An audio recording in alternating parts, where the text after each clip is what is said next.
Hello YouTube. So I only got one free hand, so vertical video again. And I can't emphasize enough how much I do not like vertical video. In fact, I really wish there was an app that would allow me, like I get it, the default camera app doesn't do it for iOS, but somebody make a third-party app that allows you to simply hold your phone in normal orientation, because it's very difficult to hold a phone when you're walking, especially if you're carrying something else. It's really hard to hold a phone horizontally and an iPhone horizontally and shoot video when you're walking. So somebody make an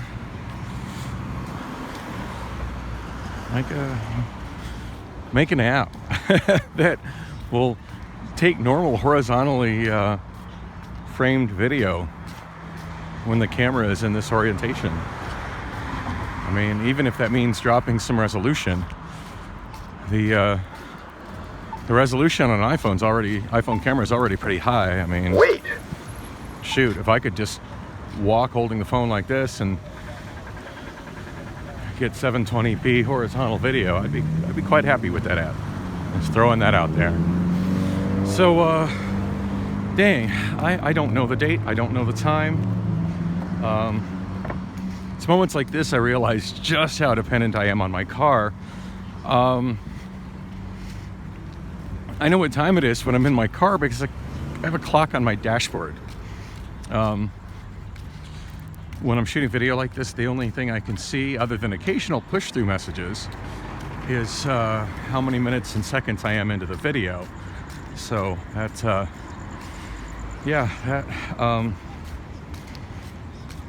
it's not conducive to me knowing what time it is when I'm shooting a video. Because I do have the Obama phone, I can look at it. It is 7:16 p.m. September 29th. And see that annoying news screen? Yeah, every time I pull out that phone, like that's the screen it goes to. I don't know how to make that go away. How to make it just go to my home screen. Wow, that was weird voices.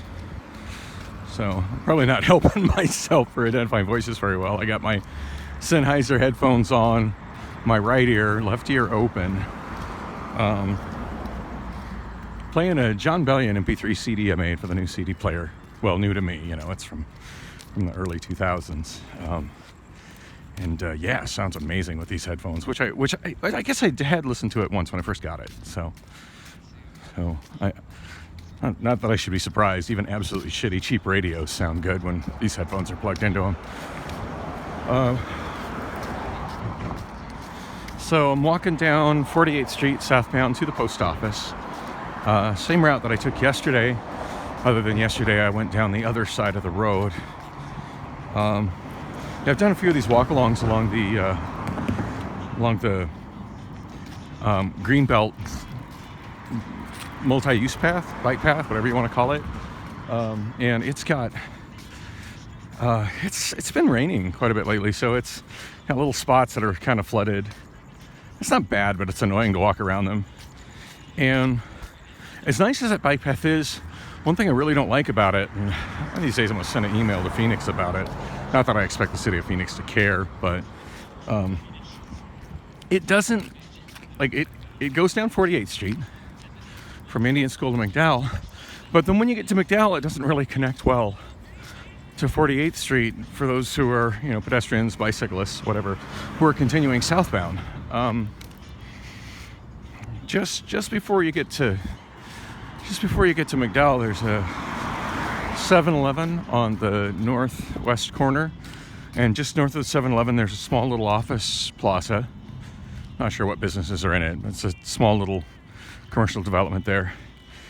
And the canal, at that point the canal kind of curves and heads at an angle going south and west, and the bike path follows it, you know, because it's over the top of it where it was filled in, and it goes down and it ends at McDowell, which is all well and good if you're going to be going westbound on McDowell. But for the average person on that bike path that is continuing farther, that isn't just walking it recreationally, I would imagine the majority of the people are continuing southbound on 48th, as I am right now. Wish it was well lit so you could see just how nice the sidewalks are in this part of, you can see that a little bit. City of Phoenix redid these sidewalks and the curbs in the bike lanes on the street. I forget how many years. It's fairly recently, but yeah, they put a new sidewalk on this side, and the other side, the few spots that didn't have complete sidewalks, they connected it and made nice curbs, resurfaced the road, added bike lanes, and it's a really nice, really nice street. Good multi-use street, good for cars, also good for pedestrians and for cyclists. But what they didn't do is make any kind of practical connection from the southbound path that goes through the Greenbelt along the old Crosscut Canal to southbound 48th Street, because that parallels 48th Street. It's obvious. That's the obvious pedestrian, route for those going down 48th Street, and also for cyclists. They made no real connection between it and 48th Street going south of McDowell. So there's a spot that's, it's a park and there's grass, and there's sort of a path that's just worn by people walking and riding their bikes that goes up, but it's at a screwy incline. Of course, they always water it, so right now it's kind of muddy. But yeah, just like what an odd oversight. You got to wonder the people that oversee these kind of projects, how they can ignore such an obvious connection. I mean, that would never be done with a street made for cars, I mean, I guess I shouldn't say that. I can think of a couple random examples where something like that was done with cars, but generally speaking, it's always a cognizant effort to make sure that traffic flow of vehicle traffic is continuous. But yeah, just no effort made on that there. So that's why I'm on this side of the sidewalk. I was at one of those points where it kind of meanders, the bike path through the Greenbelt, where it meanders fairly close to 48th Street, because there's a break in the curb and it serves as drainage on 48th Street. And it just made sense for me to cross the street right there, just a little bit north of, Palm Lane, cross over to this side. Anyway, don't know if anybody else cares about that lack of continuity on that, pedestrian and bike path, but boy, I would sure love to see something done about it. It wouldn't take a whole lot of work on top of what's already there. So I'm walking to the post office. Yeah, I got a really late start on today. Part of it just had to do with I just couldn't sleep last night. Like, I got home at a reasonable hour and pretty non-productive day. I mean, let me rephrase that. I can't say it was a non-productive day. It was a very productive day. I mean, I had my karaoke show. Very, very poor turnout. Out of the 3 days that I've had, this was the worst turnout, which is kind of frustrating. I will give props to the staff. They didn't try to shut me out early, because I'm genuinely worried that the little bit of following that I'm getting at this show, most of whom are driving a substantial distance to go to one of my shows versus going to a different karaoke show near where they live. If they get there and an hour later they decide to close early because there's not a lot of people, those people aren't going to want to come back. And as it is, those people, like one of them, her name's Christy, and I don't really know her. I mean, I know her from seeing her at other karaoke shows, and she's come to mine on a couple occasions. But when I walked up, if I see somebody that's at the karaoke show and I see them looking at their phone and I'm not too busy or anything, especially if it's a newer person, I'll often ask them, "Hey, are you looking at my online book? Do you need any help with it?" I mean, personally, I find Songbook DB to be very self-explanatory as far as how to use it and stuff, but I found some people don't. For some people, it's awkward, and oh, this is fun. I don't know if you can see this here. There's a big platform that I'm walking by, where a nice bus stop would be if there was one there, and if there was a bus that ran on this road. And of course, there's not, and there isn't. So,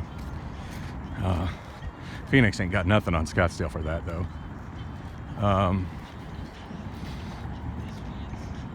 Anyway, I'm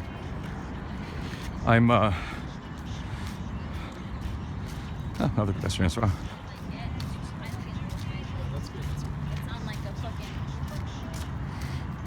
Yeah, moments like this, I do wish the sidewalk was wider. This is pretty average sidewalk width for Phoenix. Yeah, there's a lot of streets like that in the Phoenix area where you can tell were provisions put down for bus stops, but there's no bus route on it. In fact, I think when I did the video where I was walking around waiting on a friend of mine out in it was either far East Mesa or far Northeast Gilbert, I noted a couple spots like that on one of the roads I was walking on where there was provisions for a bus stop, but no bench, no sign, and no bus route, and I don't see any in the foreseeable future out there. I mean, I guess it's good the city's putting down some future infrastructure, but yeah, the bus system is very lacking here, and compared to other cities I've been in, it could be a lot worse. So, I mean, shit, I lived in Casper, Wyoming in 1989 and 1990, and Casper had absolutely zero public transportation whatsoever. So, and it's not like Casper's a big city, but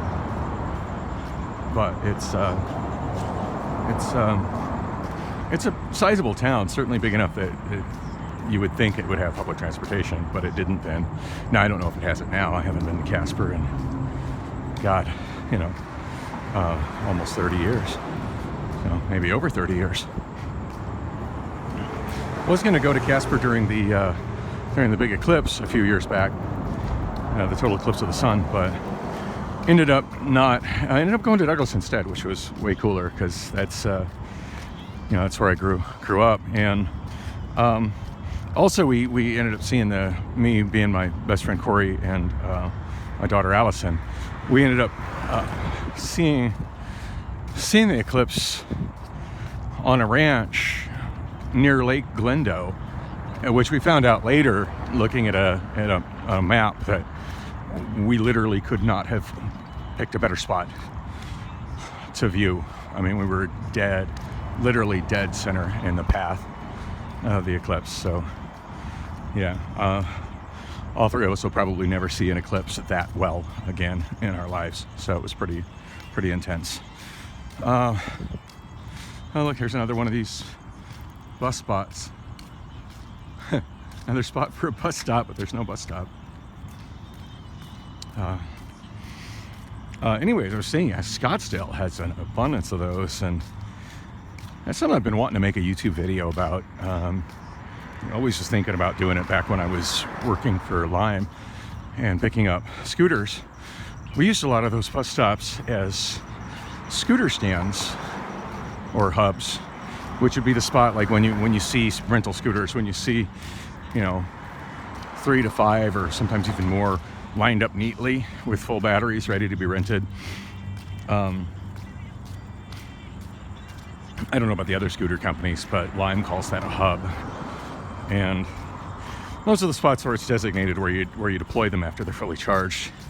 And we used quite a few of those former bus stops that weren't bus stops, or future bus stops that never became bus stops. Scottsdale's got an abundance of both. The former bus stops are interesting because the former bus stops will have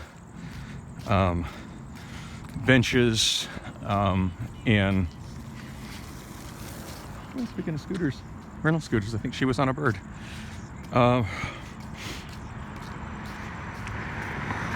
She would anyway, I was gonna say that actually seeing a rental scooter just go rolling by on 48th Street just threw off my whole train of thought. That's kind of neat. So yeah,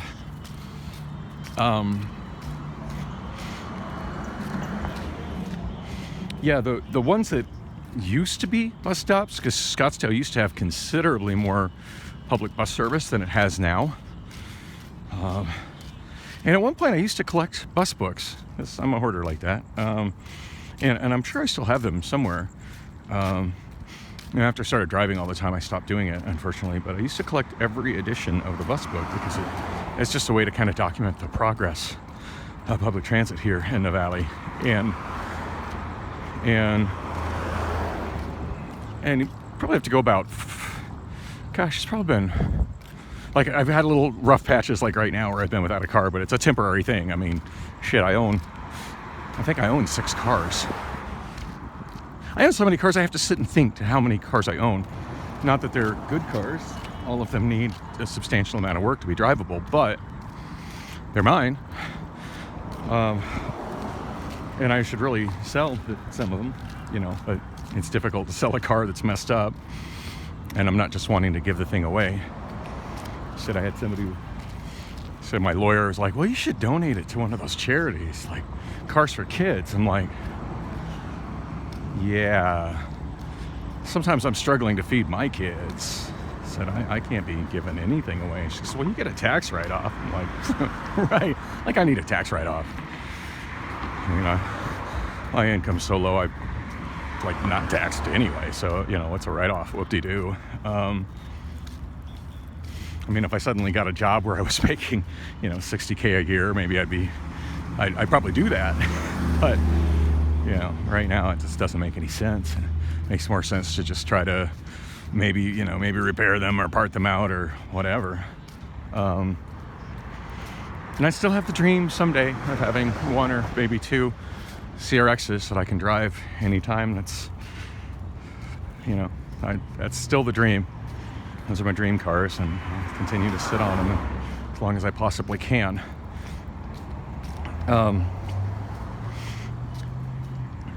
Anyway, yeah, North Scottsdale used to have substantially, and Scottsdale in general used to have substantially better bus service.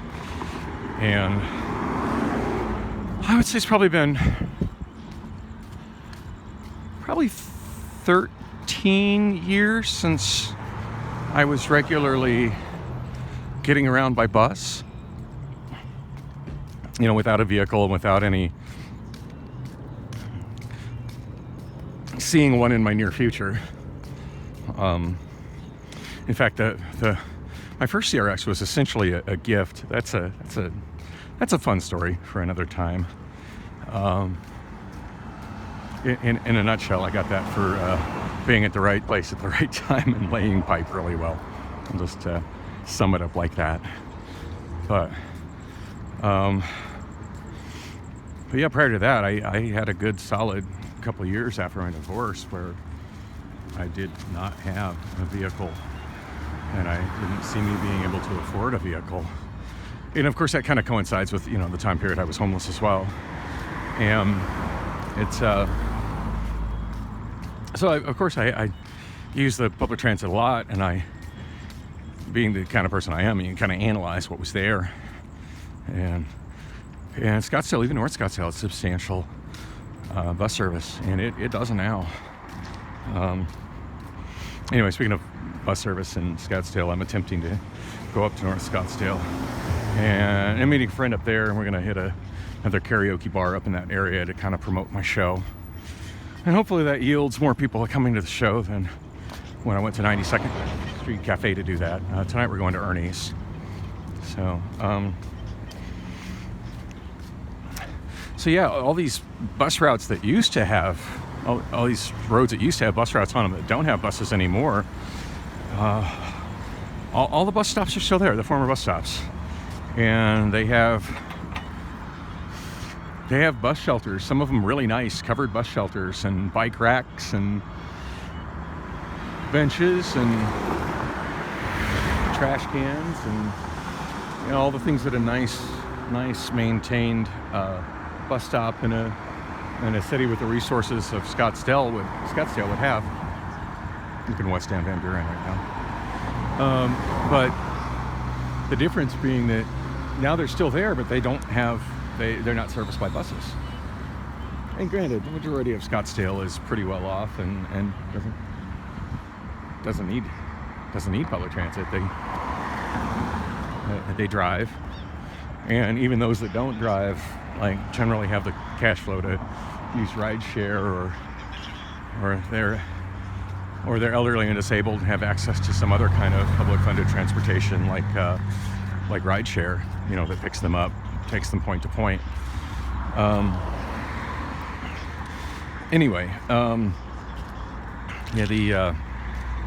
So now there's a bunch of these bus stops, but on the sign pole that used to have a sign that said what bus route it was, there's a sign that says there's no longer bus service at this location, or something of that nature. So I was riding around with my friend Ebony. She moved all my equipment over to, they needed to do the karaoke show last night on Monday. She moved all that equipment from the 3 places it was, 4 places it was, up to the Union Jack, and we were talking about buses and bus service, and she mentioned that, prior to her getting her vehicle, that she was, when she first moved to Phoenix, and she moved here from Southern California, that she took the bus a lot, and mentioned that most of the bus stops that she went to didn't say what buses serviced them. And when I used to ride the buses a lot, every bus stop had a sign that would say, Valley Metro bus stop, would have the phone number of the bus company on it, and it would have stickers on it indicating what, the name and number of the routes that serviced it. And she's like, oh no, most of the stops I went to didn't have that. And I guess I hadn't noticed that because I haven't really been riding, but sure as shit, like, here's one on Van Buren, and there's no sign anywhere indicating what bus services this. There is a, it's kind of hard to see it, but there's the phone number and the stop number for the next ride service. But yeah, unless you've got a smartphone to access that, you have no way of knowing which bus route services that stop, which to me is terrible. If you have a dead smartphone battery, I mean, you don't know if you're stranded or not. It's pretty rough. Now, when I lived in Tempe has a much better focus, and I think it's worth noting, while all public transit is under the umbrella of Valley Metro in the Phoenix area, emptying the big mailboxes here, it's under the umbrella of Valley Metro. Each individual municipality does handle its own public transit. Routes that go between different cities are handled by whichever city handles that route, and then they get a subsidy from the other cities that it goes through to handle that city's portions of its operating expenses. And that's something that's often disputed between the different cities, which is why you get a lot of bus routes on major streets that don't cross city boundaries going down the main street like you think they would. A more notable one is the Route 17, I think it's Route 17, McDowell Road Bus, which is one of the best service buses in Phoenix. Through the bulk of Phoenix, it runs like every 10 minutes, and it runs well into the wee hours of the morning and starts really early. However, very few buses go past 52nd Street. Because once at 52nd Street, you've got the mountain pass there that I drive over many times on my vlogs through Papago Park. And then once you get on the other side of Papago Park, you're in the town of Scottsdale. And Scottsdale doesn't want to fund it.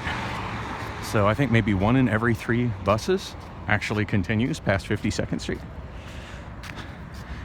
And then after a certain time, I don't know what time it is, but after a certain time, there are absolutely none that continue on.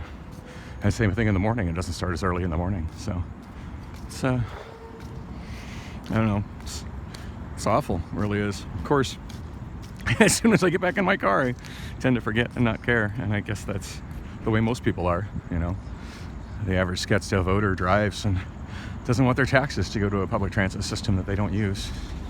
And I guess that makes sense, but goddamn, it's selfish. Anyway, I'm at the post office.